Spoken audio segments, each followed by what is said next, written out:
So hello namaskar and I welcome you all to the MS K classes. So आज की इस class में हम देखेंगे इंग्लिश ग्रामर का एक बेहतरीन topic that is sentence formation. So before going further it's about me myself Mono Singh have cleared my Punjab police exam. My lectures are fused with some memory tricks so that you may remember them for a long period of time. So without wasting much time, let's start. So from today onwards, I am going to start a new series of English grammar topics that will help you throughout your school education, in your graduation and in your competitive exams also.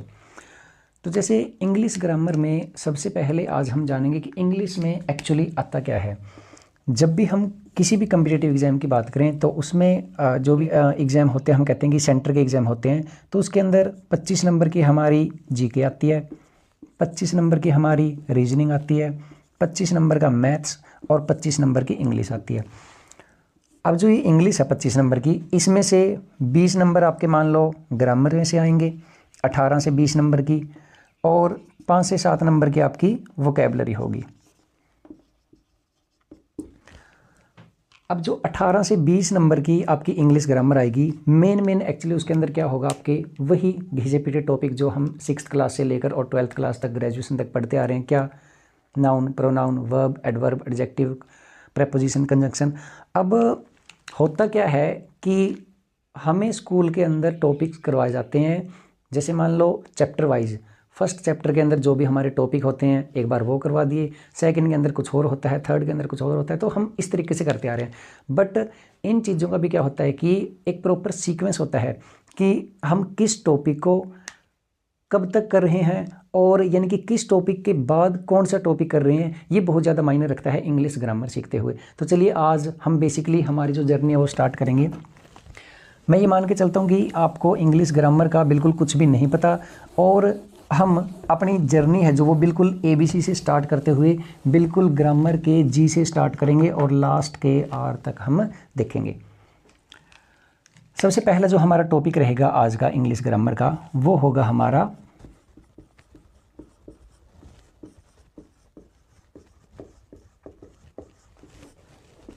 Sentence formation का।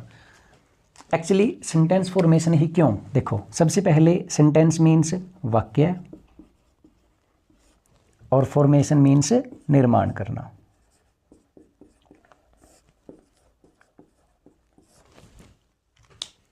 जैसे हम देखते हैं कि चाहे हमारी graduation की बात हो, चाहे हमारे स्कूल्स की बात हो, कि हमें इंग्लिश ग्रामर के अंदर पैसेज लिखना आता है, नोट्स राइटिंग आता है, और हम कह सकते हैं कि हमें 4-4, 5-5 नंबर वाले क्वेश्चन आंसर है जो वो लिखने पड़ते हैं।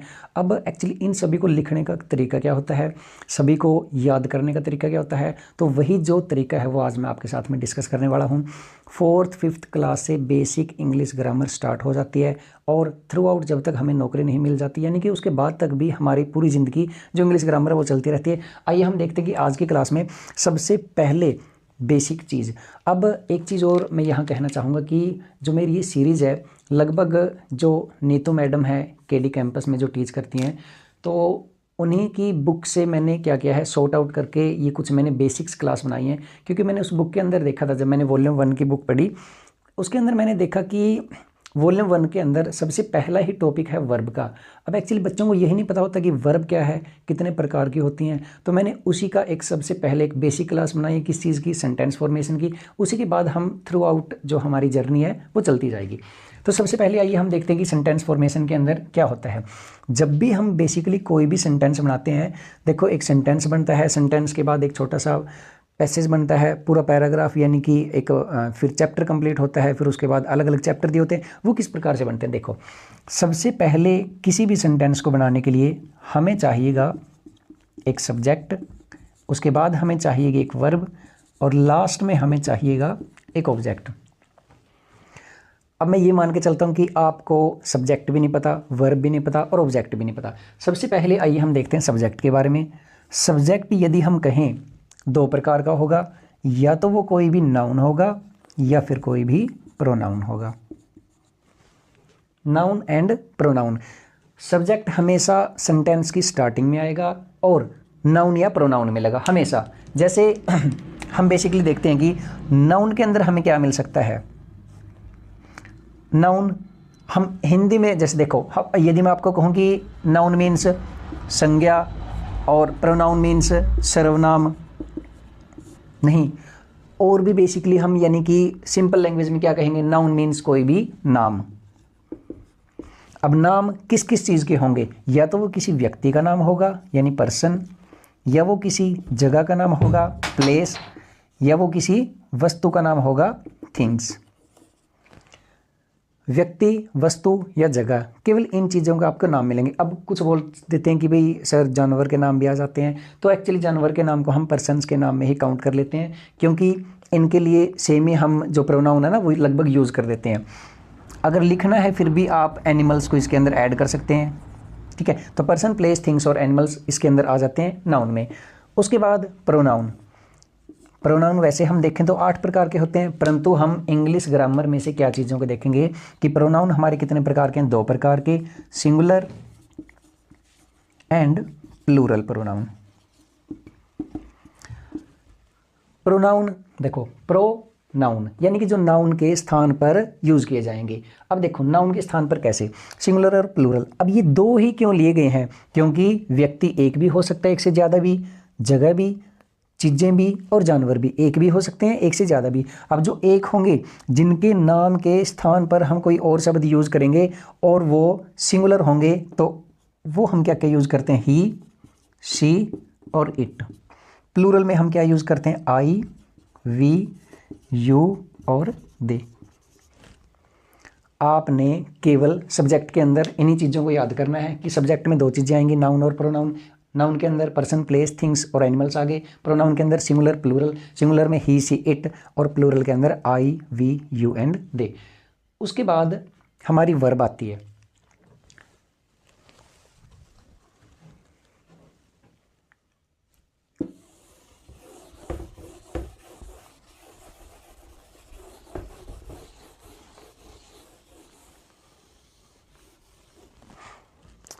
सब्जेक्ट के बाद एक्चुअली अब आएगी हमारी वर्ब। तो वर्ब की भी यदि हम बात करें तो वर्ब भी हमारी 2 प्रकार की हैं, हेल्पिंग वर्ब और main verb.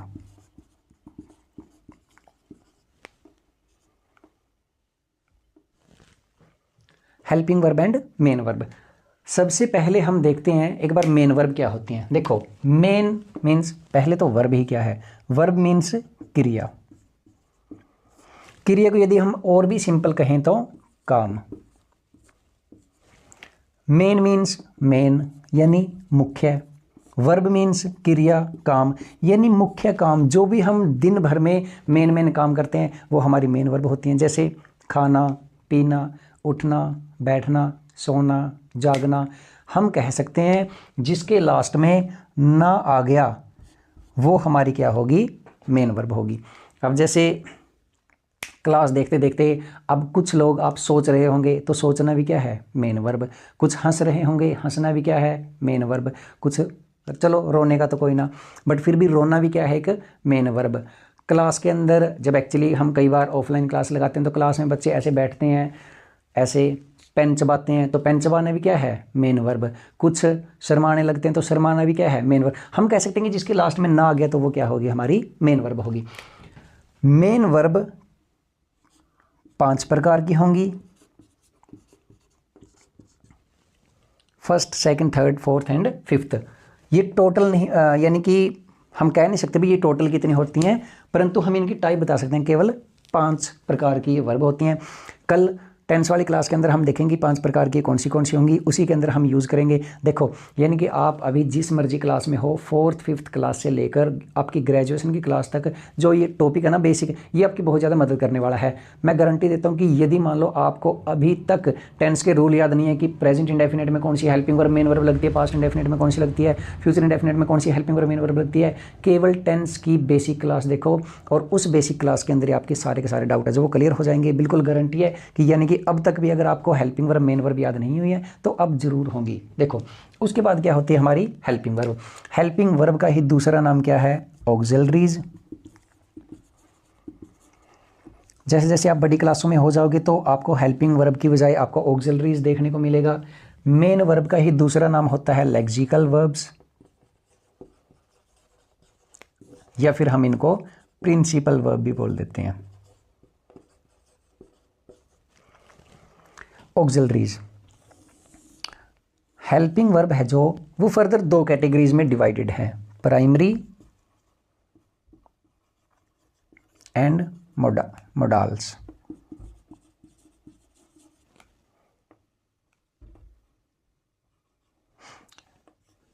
Primary total 11, modals 13, यानी कि टोटल हमारी जो ऑक्सिलरीज हैं वो 24 हैं। दो पार्ट के अंदर डिवाइड हैं, प्राइमरी और मोडाल्स। या तो इसको मोडाल्स बोलना है या फिर आपने मॉडल ऑक्सिलरीज बोलना है। कई बार मैंने देखा कि बच्चों को वो मोडाल्स ऑक्सिलरीज बोलते हैं, ऐसा प्रोनाउंसिएशन करना गलत है। तो यानी या तो मोडाल्स या फिर मॉडल ऑक्सिलरीज। तो प्राइमरी के अंदर आपने क्या याद करनी है, एक बात सभी बच्चों ने नोट करनी है कि जैसे मैं आज आपको प्राइमरी हेल्पिंग वर्ब लिखाऊंगा, केवल वही आपने आज की इस क्लास के अंदर याद करनी है। बाकी का कोई ज़्यादा इतना है नहीं, क्योंकि हम सभी को लगभग ये चीज़ें हम क्लास में कर चुके होते हैं। परंतु ये सीरीज़ हम क्यों देख रहे हैं भाई, ताकि हमें अच्छे से वो याद करने में हेल्प हो जाए। अब प्राइमरी में आपने क्या करनी है, सबसे पहले डू, डज, डिड। यदि मान लो कि डिड मैंने नीचे लिखा है तो इसका भी कोई ना कोई कंसेप्ट है, वरना मैं सामने भी लिख सकता था। ठीक है, तो कल वाले क्लास के अंदर मैं आपको बताऊंगा कि मैंने ये नीचे क्यों लिखा था। तो do, does, did, is, am, are, was, were. उसके बाद मैं साइड में लिख देता हूँ, एक मिनट की, हैज़, हैव और हैड। तो यानी do, does, did, is, am, are, was, were, has, have, had. ये आपने किसके अंदर याद करनी है, प्राइमरी के अंदर। मोडाल्स की इस तरफ लिख देता हूं मैं,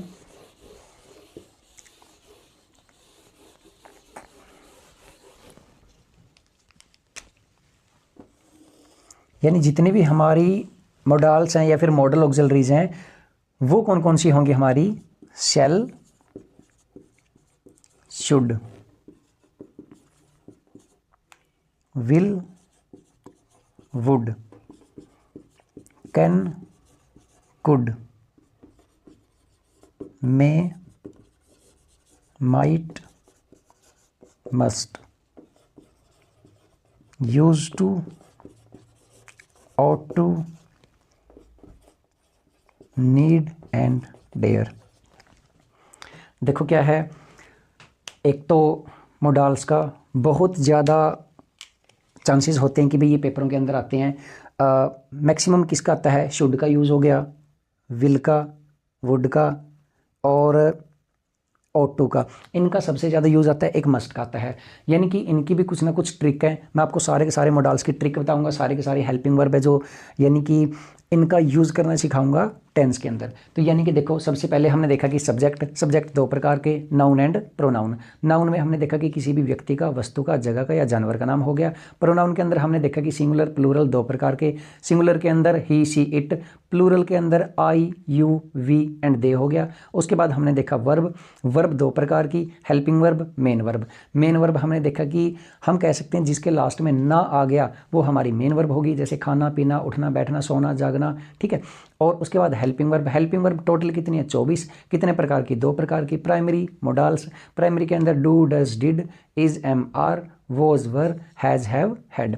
मोडाल्स के अंदर shall, should, will, would, can, could. कई बार तो ना एक बच्चे विल के बाद जो वुड है ना, वुड को क्या बोलते हैं, वुल्ड, कुड को कुल्ड। एक ये प्रोनाउंसिएशन आपने जो सुधारनी है। Can, could, will, would, shall, should, may, might, must, use to, ought to, need, dare. तो ये हमारे क्या थे, मोडाल्स। तो यानी कि हमारा जो वर्ब है ना वो भी क्लियर हो गया। लास्ट में हमारा क्या बच गया, ऑब्जेक्ट। इसी प्रकार से जो हमारे सेंटेंस होंगे, सेंटेंस के अंदर या तो हम कह सकते हैं कि जो मेन वर्ब के बाद में बच गया, या फिर हम कहेंगे कि सेंटेंस के आखिर में जो भी बच गया वो हमारा क्या होता है, मोडाल्स, ऑब्जेक्ट होता है। एक इसी बीच में एक छोटा सा टॉपिक और होता है जो यानी कि जूनियर क्लासेस का होता है, क्या, सब्जेक्ट एंड प्रेडिकेट वाला। हम कह सकते हैं कि जो हमारा सब्जेक्ट का, देखो आपको पता लग गया ना, या तो वो कोई नाउन मिलेगा या फिर प्रोनाउन मिलेगा। तो नाउन और प्रोनाउन को छोड़ के जो सेंटेंस का बाकी का हिस्सा बच गया, इसका मतलब वो क्या है, प्रेडिकेट है। तो देखो उस टॉपिक के अंदर जाने की इतनी ज़्यादा कोई ज़रूरत है नहीं। लास्ट में जो हमारा बच गया वो ऑब्जेक्ट होगा। जैसे देखो, अब मैं कुछ सेंटेंस लिखता हूँ, अब आपने वो देखने एक बार।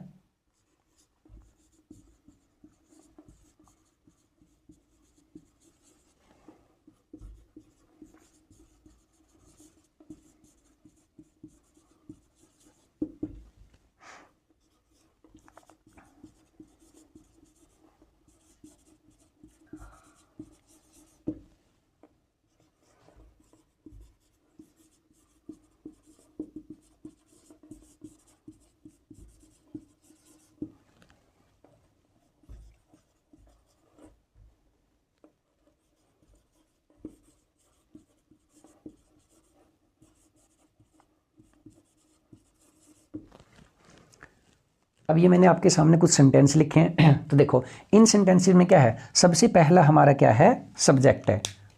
तो जैसे ये सब्जेक्ट है, ये भी सब्जेक्ट है, ये यदि हम कहें कि इस सेंटेंस सब्जेक्ट के अंदर हमने दो चीज़ें देखी थी, क्या, नाउन एंड प्रोनाउन। तो आई किसी का नाम है नहीं है। देखो जो यानी कि छोटे बच्चे वीडियो देख रहे हैं उनके लिए क्या है, या फिर हम सिंपली क्या कर सकते हैं, जिस चीज़ की इमेज हमारे दिमाग के अंदर बन गई तो यानी कि वो नाउन एक, जैसे मैंने बोल दिया मार्कर तो दिमाग के अंदर एक पिक्चर बन गई मार्कर की। मैंने बोल दिया डस्टर तो डस्टर की इमेज बन गई, अच्छे वाला होगा तो अच्छे वाले की बन जाएगी, वरना हम जो स्कूलों के अंदर यूज़ करते हैं नॉर्मल कपड़े वाला तो उसकी बन जाएगी। मैंने बोल दिया चेयर तो चेयर की इमेज बन गई।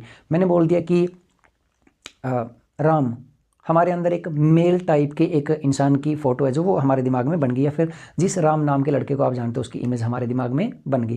मैंने बोल दिया राधा तो एक लड़की की तस्वीर बन गई। बट यदि मैंने बोल दिया कि वी, कुछ फ़ोटो बनी नहीं बनी, तो इसका मतलब क्या है, वो प्रोनाउन है। यदि मैंने कह दिया कि यू तो नहीं, देखो कोई फ़ोटो नहीं बन रही। मैंने बोल दिया इट तो यानी कोई फ़ोटो नहीं बनी। इसका मतलब क्या है, जिस चीज़ की इमेज हमारे दिमाग के अंदर नहीं बनी इसका मतलब है वो प्रोनाउन होगा।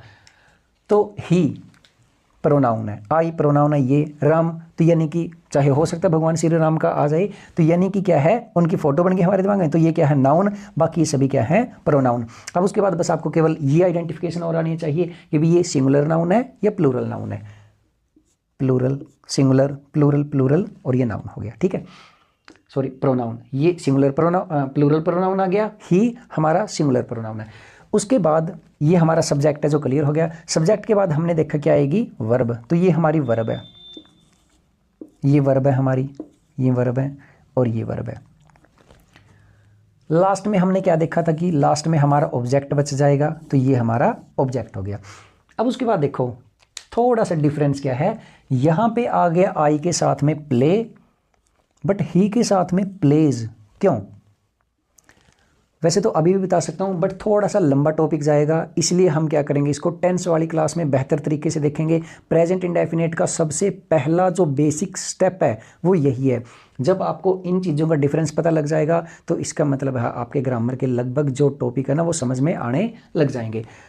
आई के साथ में प्लेड, ये एम प्लेइंग हो गया। तो देखो ये हमारी हेल्पिंग वर्ब है, अभी हमने पढ़ी थी इज एम आर, और जो ये है ये हमारी मेन वर्ब है। प्ले मीन्स खेलना, तो ना आ गया तो यानी कि ये मेन वर्ब होगी। हैज़ हमारी हेल्पिंग वर्ब है, प्लेड हमारी मेन वर्ब है। यहाँ पे भी प्लेड है, यहाँ पे भी प्लेड है, बट केवल एक चीज़ नहीं है यहाँ पे, क्या, हेल्पिंग वर्ब। तो कल वाली क्लास में हम बेहतर तरीके से देखेंगे कि ऐसे कौन से टेंस है जिसके अंदर हमारे हेल्पिंग वर्ब का प्रयोग नहीं होता, कब हेल्पिंग वर्ब है जो वो खुद एक मेन वर्ब बन जाती है। तो ऐसे ऐसे बेसिक जो छोटी छोटी चीज़ें आपको नॉर्मल +2 क्लास तक पता होनी चाहिए, वो हम कल वाली क्लास में देखेंगे। ये जो टॉपिक है ना, आई के साथ में प्ले क्यों आया और ही के साथ में प्लेज क्यों आया, ये हमारा जो टॉपिक बनता है वो बनता है हमारा सब्जेक्ट वर्ब अग्रीमेंट का। यानी इसका भी एक मैं अलग से टॉपिक करवाऊंगा। बाकी आपको टेंस की क्लास का प्रेजेंट इंडेफिनिट केस के अंदर ही मैं आपको अच्छे तरीके से क्लियर करवा दूंगा कि आई के साथ में प्ले और ही के साथ में प्लेज क्यों आता है। मैंने अक्सर देखा है कि जब भी मान लो स्कूल वगैरह के अंदर बच्चों को करवाया जाता है तो एक तो टीचर्स की कमी क्या होती है सबसे बड़ी, कि जब भी वो टेंस करवाते हैं तो टेंस वो करवाते हैं जैसे पहले प्रेजेंट इंडेफिनिट करवा दिया, फिर प्रेजेंट कंटिन्यू करवा दिया, यानी पहले प्रेजेंट वाले करवाते हैं, वो टाइम के अकॉर्डिंग करवाते हैं। बट ऐसा नहीं होना चाहिए, उनको क्या चाहिए कि वो एक्शन के अकॉर्डिंग करवाए। पहले इंडेफिनिट करवाओ, फिर कंटिन्यू करवाओ सारा, फिर परफेक्ट और फिर परफेक्ट कंटिन्यू। यानी कि इस तरीके से हम स्टेप बाय स्टेप देखेंगे और भूलो नहीं कि ये मेरी गारंटी है, ठीक है। तो जो सब्जेक्ट वर्ब अग्रीमेंट का है वो भी मैं आपको उसी क्लास में बताऊंगा, ठीक है। तो आज की क्लास में इतना ही।